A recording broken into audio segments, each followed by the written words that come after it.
Hi, my name is Slade Meadows, and this is my Capstone project for ADTA 5940. My project's entitled Toyota Declined Service Project, and it will be dealing with the Toyota Declined Service Program.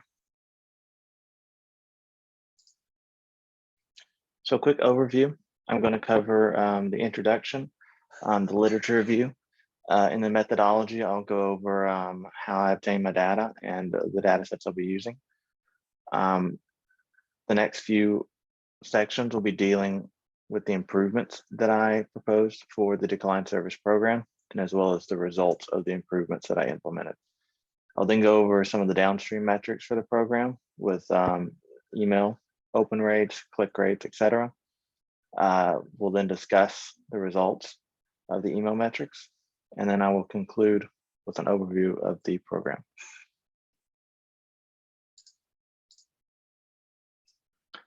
So first and foremost, I'm an experienced analyst at WRAP, which is a marketing agency that works directly with Toyota North American Motor Company. I work specifically on the Toyota Service Retention Marketing account. And what that is we attempt to get people, customers who bought vehicles from our dealership or have visited our dealerships for services to continue coming back and retain that customer. I'm working on a project called the Declined Service Program. I was handed this off by some other team members in WRAP, and they want it to be kind of looked at, analyzed, and then proved if possible.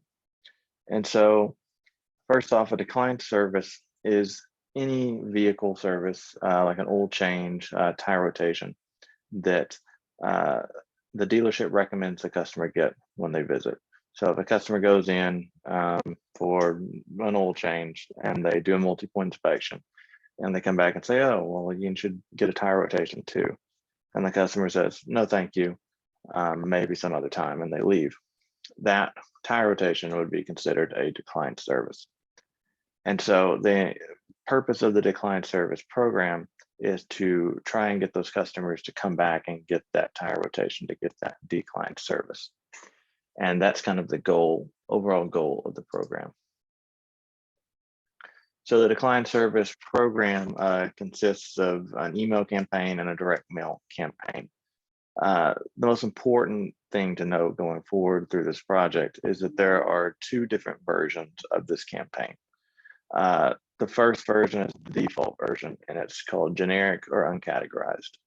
The customer receives the generic or uncategorized version if we do not know what service they declined. If we know that they went into the dealership and they were recommended a service and declined it, and their data was sent over to us, we know they declined something. But if the query that we use or the parsing of the data we use could not identify the service, they're sent a generic version, which is something similar to like, hey, we see you declined the service, please come in, get the service done. That is the default version or the backup version, I would say, because the goal of the program is to be able to identify which services declined. So if they went in and they declined a tire rotation and maybe an alignment or something, we want to be able to figure that out on our end through looking at the RO reports and be able to send them an email, direct mail that says, hi, we see you declined a tire rotation and an alignment at your last service visit. Please come in and get this taken care of. That is the overall goal of the program. And the challenge comes in to being able to properly identify those services and being able to send them a personalized email or direct mail.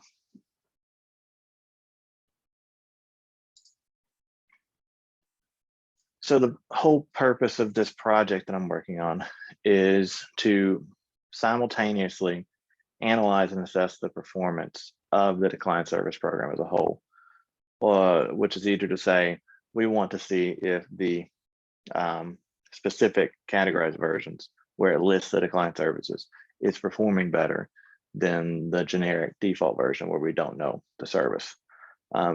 We believe that they will perform better, that the personalization aspect will make the customer more likely to click the email, to click the links, to go in and visit and get this declined service completed.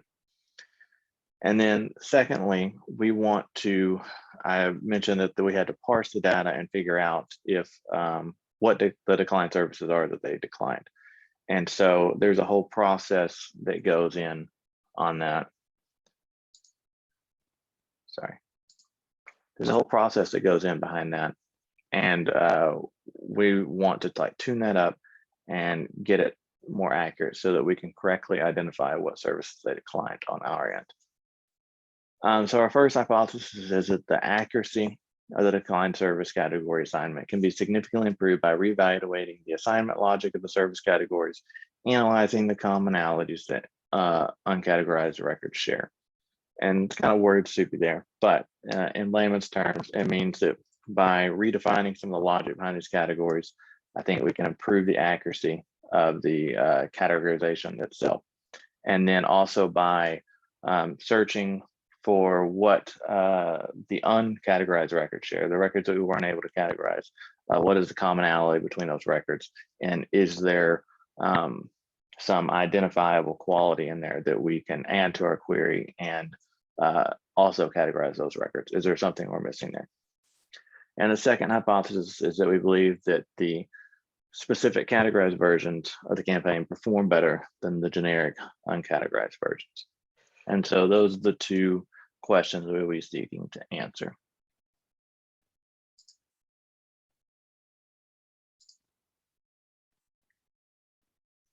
So the literature review, I'm just going to go over a very brief summary of it. A lot of the literature I looked at was involving customer campaign personalization, privacy aspects regarding data, email promotions, shopping cart abandonment, and follow-ups regarding appointments that customers set. The literature behind that pretty much just says that, you know, customers appreciate personalization if they know where the data, how the data is obtained, where it came from. They don't like surprises. They like their privacy to be respected. If it's very clear that we're using the data and we're taking the data, then they usually aren't bothered by it. They're bothered by, you know, Alexa, feeling like Alexa's listening to them, stuff like that. If they know that you saw that they just recently purchased, I don't know, diapers from Walmart.com, and they send you a coupon for bottles, that's not that big of a deal. Inactive customers are more likely to be intrigued by email promotions, coupons, stuff like that. Follow-up emails, reminders that they've left items on a shopping cart are more likely to cause them to return to that shopping cart and purchase. And then customers, this is something that you can see every day now with dental appointments, doctor's appointments. They follow up, they send you text reminders and stuff like that. They're not doing that for no reason.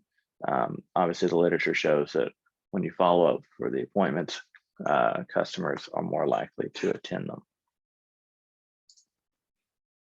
So the methodology about how our data was obtained. First and foremost, RAP is not Toyota. We work with Toyota, so we don't have direct access to all the data we want, all the data Toyota has. We're only given what they deem necessary. And so the actual RO data, the data that contains the client service information, is first parsed on Toyota's end. And so we don't know exactly how it's done, but this is what I've been told by people who've worked more directly with Toyota and who handed out the project, is that Toyota gets RO. It's like a work order from the dealership, shows the services they completed, shows everything they did in a service visit. And so Toyota has some sort of query or script that goes through and looks for words like declined, did not perform, complete at later date, etc. In this op description. We'll call it, this is the description that has the services. If they find something that seems like the customer declined a service, then it gets flagged as a declined service, and we receive the declined services. One thing to note here is that the services, the completed services and the declined services are often kept in the same line item in the same record. And so we'll be getting sent records that may have one declined service or or may not even have a declined service. Maybe they had the word declined in it mistakenly and it's not even a declined service, but these records also have completed services on them. So we have to differentiate on our end the difference between the completed services and the declined services, which creates a whole new challenge, but we'll get into that more here a little bit later on. So once we receive the declined service data, we have it goes into something called Adobe Campaign Classic. And it's a workflow. What's pretty much what gets all the tables, our dealer information, our customer information, and creates workflows for which customer is sent what campaign. When we have national promotions, it opts people out. It does all the inner workings and pipelines of the campaigns we run. So the data from the declined services are pulled into this. And then we have a SQL so we use SQL and JavaScript on the declined service records. And it is what categorizes these records for us. So we have a query document, and this query document has it has like several fields. It has search term, it has category, and then it has a few operators like not like, and like, etc. What it does is for each of these search terms, it goes through and it queries the records to see if it can find full change. Okay, let's say, and it queries all the declined services, and it pulls all the records that have the words oil change in the op description. It then assigns the oil change category, which is in the category field, to those records. It goes through in a loop for every single query. There's around 1,000 queries and around 200 or something categories. And so it goes through each one of these search term, queries the database, and continues adding categories that it finds for each of these records. And then once it runs through the entire query, it goes to the next stage. It takes that table, it then separates the data, it splits it, and if the records were assigned a category, it gets sent to the specific categorized workflow, and it gets sent. The customer is sent an email or a direct mail with those categories. If it did not get hit, if the queried the records and it was not assigned a category, then it goes to the generic. And so that's kind of where that takes place.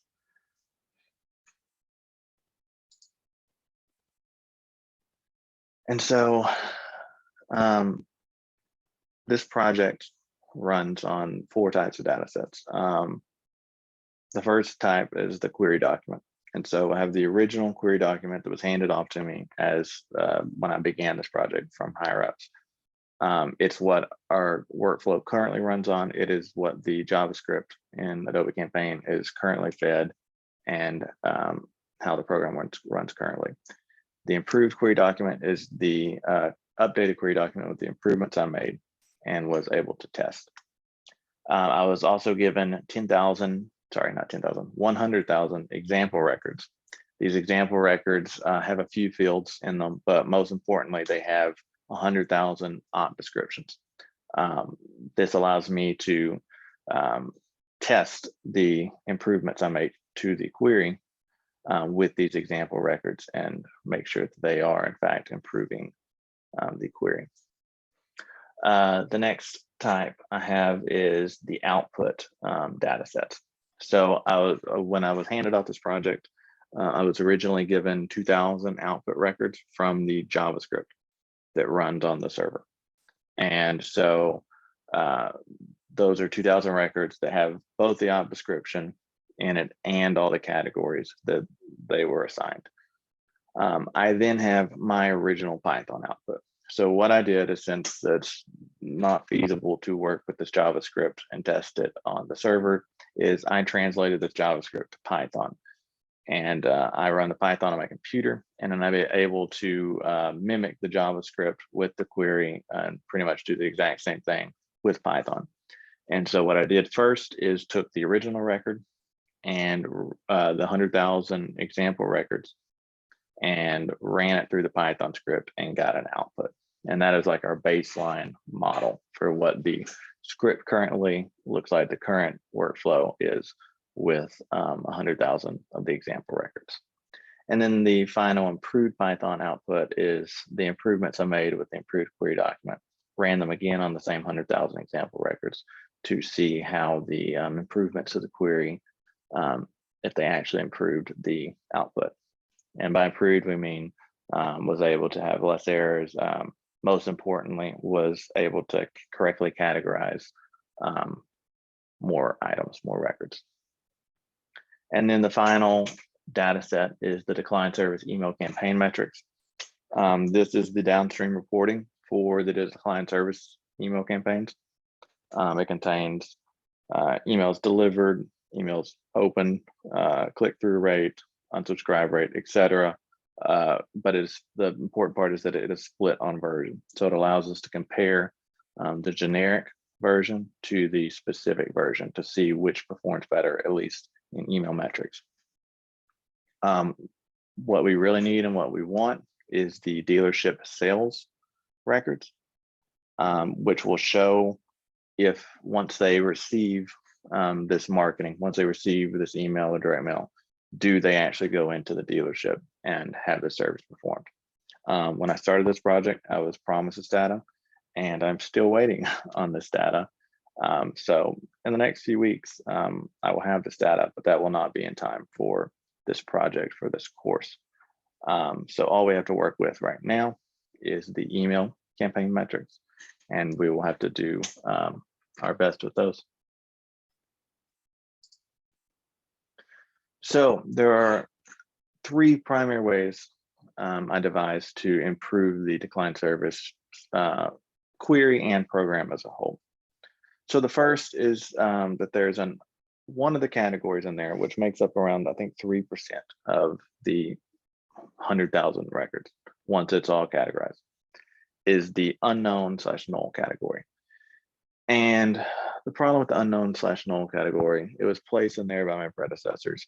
It is a catch-all category for weird abbreviations, things they might, keywords they think might mean something, but they're not sure. And also these flush services. There's a problem with dealerships. They don't like to use like engine coolant flush, a bunch of different brake fluid flush. They don't like to use services with the word flush because they feel that the word flush sounds like bathroom stuff. And that, honest to God, because I've worked in a dealership as well before working here, they don't like to advertise services with the word flush. So this category right here was a catch-all kind of dumping ground for these random abbreviations, flush keywords, etc. The problem is that this category was a fairly large category, made up around 3% of the whole data set. And the problem is that even though this was considered a category, and when you ran an analysis, it would show that these records were categorized and not uncategorized, they receive the generic versioning. They don't receive the specific versioning. So by all intents and purposes, they are generic uncategorized records, but they're showing up as categorized. So we want to get rid of that, and we want to redistribute. First off, many of the terms make no sense and can just be let go. The other terms, the flush keywords, are important, and I've discussed with my boss, and what we're wanted to do was redistribute them to other categories and just rename the term, like a engine coolant exchange instead of a flush. That's a common thing that dealerships do. I'm not sure why they weren't already doing that, because they were leaving a lot of services on the table, but that's what we're doing moving forward. So we're redistributing that dumping ground category to other categories and getting rid of that category altogether, because it's confusing and shouldn't have been made a category in the first place. We're going to redefine the records that only have multi-point inspection category as generic and uncategorized. So the multi-point inspection is a service to where as soon as you come into a dealership, it's usually a free service. They look over your vehicle, And this is how they assess what's wrong with it and how they come up with things for you to do. Pretty much if they don't do a multi-point inspection on your vehicle, and if you don't already know they'll do this whenever you go in for a service. And they can't really figure out what's wrong with your vehicle without having done a multi-point inspection. Therefore, if we get a declined service that says we have, okay, we know they declined a tire rotation and they declined a multi-point inspection, that's most likely that they completed their multi-point inspection and we parsed it incorrectly, because how would they have known that they needed a tire rotation if they didn't do the multi-point inspection? And then, so those we would consider errors. There's a lot of categories that have multi-point inspection as a declined service, but they have multiple other categories that they were assigned. So that really can't be the case if you follow that logic. Also, if they only declined a multi-point inspection, if multi-point inspection is the only thing they were assigned to as a category, then we go into the point of shouldn't they be just categorized as generic or uncategorized? Is there really any specificity to saying, oh, you didn't complete your multi-point inspection when it's a free service, when it's something that they should have done when they went into the dealership? Anyway, we want to move that to the generic category, and we want all the generic uncategorized messaging from this point on to mention a multi-point inspection, like come in, receive your free multi-point inspection, etc. And then finally, the uncategorized records. With Python, it's easy to do frequency counts of keywords to really dig into the data. What we want to do is we want to get all the records that we couldn't find a category for, and then split them on keywords, and then look at the most popular keywords in there. And my guess is if you look at the most popular keywords in there, you're able to kind of find some categories that were missed, kind of find some search terms that were slightly missed over that contain what category they're supposed to categorize for. And by going through and just hitting the top keywords, most frequent keywords and categories, you can recapture a lot of these services that were left on the table in these uncategorized records. So, like I said, the unknown category, the dumping ground, and should be considered uncategorized. Here are the keywords right here, as you can see, which were in the unknown category. And lots of coolants, lots of flushes, etc. So you can just take a quick look at that. So the improvements I made is I reassigned all these keywords to these categories. The yellow categories were new categories I created. These were already existing categories. Pretty much I just redistributed all of these into these categories. Pretty simple. So the multi-point inspection, kind of already went over this. Yeah, actually went over all of this slide. But the multi-point inspection, the logic behind it was changed to where categories that it's records where it's a single category that's a multi-point inspection are redefined as generic instead of specific. And then there's around 17,000 uncategorized records. These are some of the frequent keywords for these uncategorized records after I remove the stop words. For instance, inspection, which is obviously going to be multi-point inspection, maybe some state inspection, has 736 uncaptured records right there. And so a lot of these are low-hanging fruit. Fluid is another one. System, flush. These are keywords that can easily be thrown into some simple search terms and added to the query, and you can take hundreds of uncategorized records out right there. And so that's what honestly the most important improvement is. Okay, so the improvements result after removing the unknown category, which had 3,500 records or so. This is how they kind of were redistributed over here. As you can see, every category that we redistributed these keywords to received more records. And it looks like a large portion, if not all, of the unknown null category was redistributed outside of the abbreviations that did not mean anything. So I believe that the changes we made were able to successfully capture or recapture most of the unknown null category into categories that make sense. So for the search term creation, there were 2013 occurrences reduced from uncategorized records. So we were able to knock off of that 17,000, 2013. However, each of these records can contain multiple categories. So sorry, what I just said was incorrect. There was a difference of 2013 keywords from these categories. Okay, sorry, from these records. And so it could be that each one of those only were assigned one category, and there were 2013 new categories. However, I don't think that's the case. Many of these keywords had overlapping categories. But anyway, it was a significant difference of the inspection from our search term. We were able to reduce all of the inspection keywords that were in the uncategorized, and significant amounts from each of them.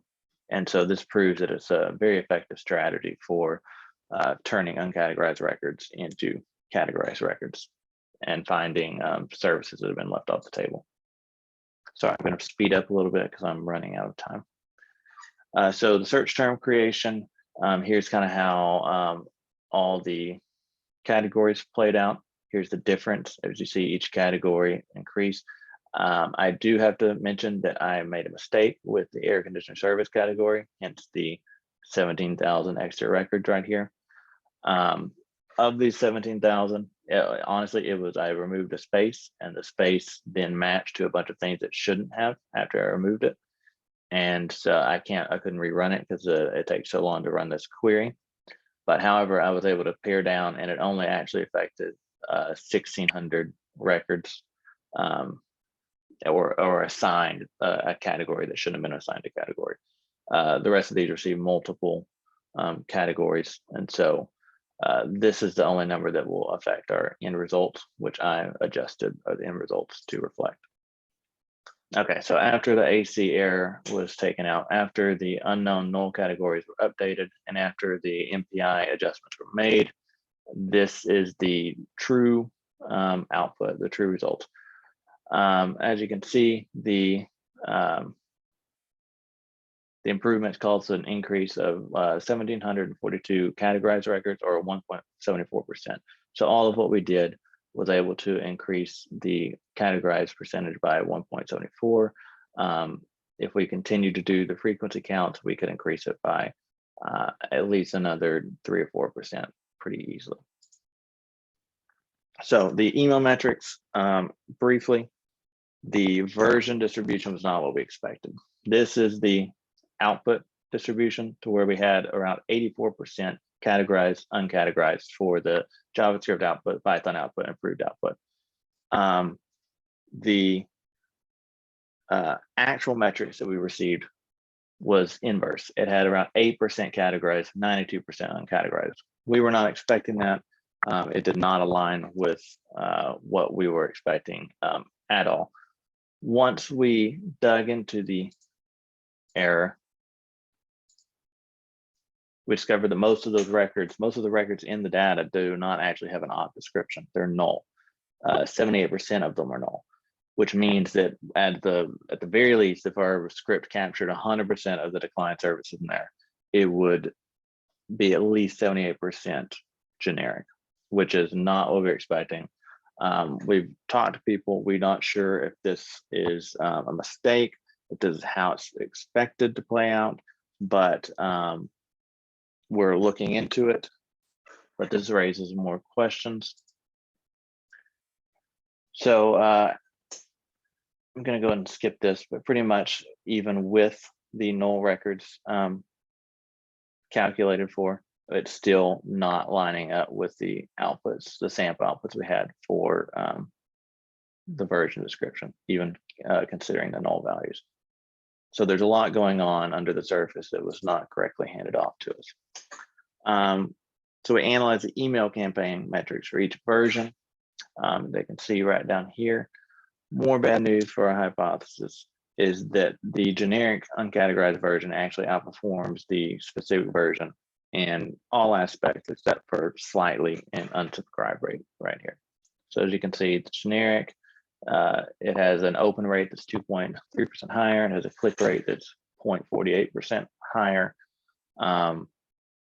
This was one of our worst fears for me and my boss, is that all the work we were doing, all the work that had been done was all in vain, that the generic was performing better. We don't know for sure that that's the case until we get the dealership sales data, but at least from a campaign email standpoint, that is the case. And that leads us to the discussion. So should the decline service program continue if the generic uncategorized performs better? Is it worth, why would we continue doing this if the generic version that we just send out and say, hey, come get your multi-point inspection, is performing better than listing out the services? And then you have to ask, even if the specific categorized did perform better, is it worth the effort to go through a marginal performance increase when only 8% of the records that come through are even getting assigned this specific category? Is it worth all this effort and doing this query and the complexity of it when we could just be sending them a straight up email and get better results or nearly the same results? So the next steps, we have to obtain the dealership sales data to verify that. Honestly, I'm not sure if we're ever going to get that. I'm hoping to get that in the next few weeks. I've been trying pretty hard to get that, but I was not able to get it in time. We need to confirm that the version distribution is not a mistake in the data workflow. We believe that maybe there's a parsing error on Toyota's end. Maybe when the data is sent over from Toyota, that the op description is getting dropped somewhere. I feel like if they had known that this was an issue, that they would have mentioned it when we were, setting this whole program up. Maybe it's negligence. I don't know, but we'll hopefully figure that out in the next few weeks as well. That does not do y'all any good, so I apologize for that. But this is an ongoing program, and I will probably be working on this program for at least the next 6 months or so. And so with that in mind, thank you so much. I'm way over time. I appreciate you hanging here with me. In conclusion, we had two hypotheses. We proved that we could improve the query.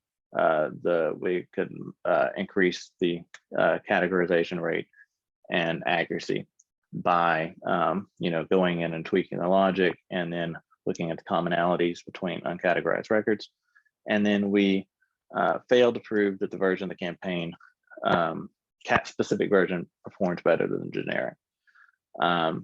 Thank you again for your time.